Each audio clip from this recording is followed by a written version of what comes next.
बिस्मिल्लाहिर्रहमानिर्रहीम। अस्सलामु अलैकुम नाज़रीन और सामीन, मैं अवैसुर रहमान आपके साथ मुखातब हूँ। आज हम बात करेंगे कि अपना एहतराम करें। इंतहाई अहम टॉपिक है कि अपना एहतराम करें। अपना एहतराम किस तरह करें?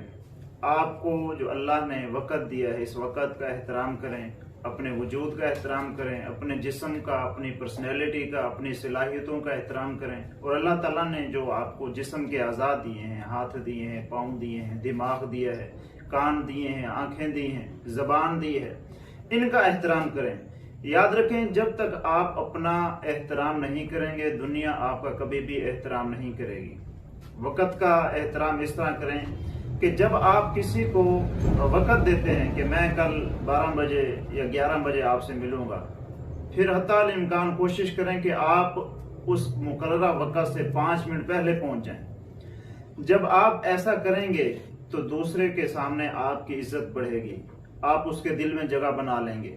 इसी तरह जो अल्लाह ने आपको आज़ाद दिए हैं, आंखें दी हैं, आंखों का जो इस्तेमाल है, इसका मुस्बत इस्तेमाल करें। ऐसी चीज़ें ना देखें कि जिससे आपकी आंखों की जो कीमत है अल्लाह के यहाँ वो कम हो जाए। इसी तरह अल्लाह ने कान दिए हैं, ऐसी चीजें ना सुने कि जिससे आपकी कीमत कम हो जाए। अपनी समात का एहतराम करें।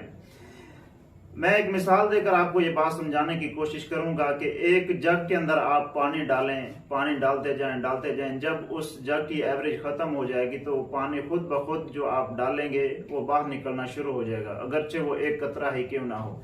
इसी तरह जब आप अपने जहन के अंदर, अपनी सलाहियतों के अंदर पॉजिटिव चीजें डालेंगे, इल्म का हसूल उसको आप संजीदगी से हासिल करेंगे, मुस्बत चीजें आप सुनेंगे, समझेंगे, सीखेंगे, तो एक वक्त आएगा कि ये चीजें, ये अखलाक, ये इल्म, ये किरदार, ये शख्सियत, ये पर्सनैलिटी आपके जिस्म से खुद ब खुद जाहिर होना शुरू हो जाएगी।